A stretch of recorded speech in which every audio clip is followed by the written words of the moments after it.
দুইটি ব্যাঙ ঘুরতে ঘুরতে একটি গর্তের মধ্যে পড়ে গেল।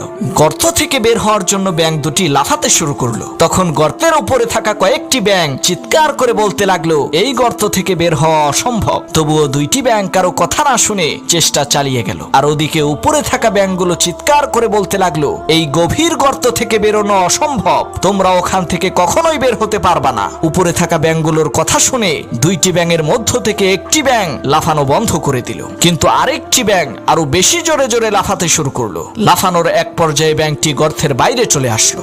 যেই ব্যাঙটি গর্ত থেকে বের হতে পারলো সে আসলে কানে শুনতো না, তাই উপরে থাকা ব্যাঙগুলো যখন হাত পা নাড়িয়ে বলছিল এখান থেকে বেরোনো অসম্ভব, তখন সেই ব্যাঙটি মনে করছিল তাকে সবাই উৎসাহিত করছে জোরে জোরে লাফ দেওয়ার জন্য। তাই সেই ব্যাঙটি উৎসাহ পেয়ে লাফিয়েছে এবং সফল হয়েছে।